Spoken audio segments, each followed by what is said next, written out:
We are less than an hour away now from President Trump's tariff event at the White House. It does come as many reads on the U.S. economy continue to show a pretty sharp slowdown, and that could put the Fed in a tough spot with inflation still elevated. For more on that, let's bring in former Dallas Fed president and the former deputy U.S. Trade Representative, Richard Fisher. It's great to have you today. Welcome. Thank you, Scott. Because of the experience you have in the trade arena, let's begin there. How do you view tariffs, generally speaking? Well, they are a tax, and if you're going to protect your margins, you're going to have to figure out how to deal with them. And there are several ways to do it. One is to increase your prices of the good or service that you sell. By the way, you don't do it in one fell swoop. You do it to see how much your customer base will bear. So it takes time. Test that. The other way is to increase your productivity. We have great tools for doing that now, AI, et cetera. But usually that reduces headcount. So it can be a real trap from the standpoint of having inflationary pressure on the one end and also a pressure on the employment picture for someone who's trying to deal with the increase in cost of their inputs. That's what a tariff is. I mean, if that's the case, and you have such a clear-cut view of the impact of tariffs, the administration is clearly telling a different story, that they think if it is a tax, it's not going to be a tax on U.S. consumers. And whatever tax there is, it's going to be worth it to reset, redo, and reshape the entire global trading and manufacturing economy. Well, that's true. I mean, they have a different view. They also believe, I think, that they will be able to offset this with tax cuts if they can get them through the legislature, through the Congress, and by deregulating as much as possible. Now, Scott, I just came back. As you know, I'm senior advisor to Jefferies. I've just spent 3 weeks in Europe, on the continent and also in London, meeting with, thanks to Jefferies' incredible posture over there, with the leading CEOs in England, in Italy, in Spain, and in Germany.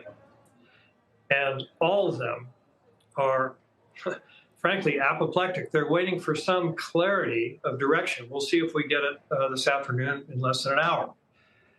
But they're also very upset, and they're all trying to figure out. All of them, by the way, have direct exposure, significant direct investment in the United States. Is this a place they can continue to have confidence in, as one of them put it, where their contracts will not be abrogated? So they want to be here. There are going to now be obstacles to what they export to the United States. That'll be a tax on the people that consume those exports. And they're just waiting to see how that's likely to affect their production. I'll give you an example. The largest employer sector in all of Spain is the OEM business, small mom and pop businesses for the automobile parts industry. As you know, Spain's been driven by tourism, but that is the #1 employment base in the entire country. And needless to say, those executives of the large companies that pull these things together are worried that this will dampen their economic potential.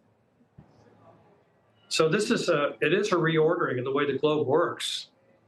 And there are consequences, not just here, everywhere. And one last thing, Scott, they really do feel on the continent, but also in the UK, I'm talking about businesses, I'm not talking about politicians, that we're kind of deserting them and we're penalizing them.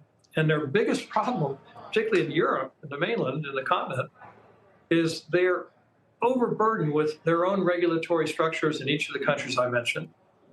And then on top of that, they have the EU regulators. So hopefully what they'll do is figure out a way to get their politicians and the regulators to liberate them, as we've done, for example, here in Texas in spades. But they're going to have to figure out a way to deal with this because as far as they're concerned, it's an obstacle to what they sell to the United States. It's going to make it more difficult for them to sell. And secondly, their direct investments in the United States are now being paused until they get some clarity from this administration.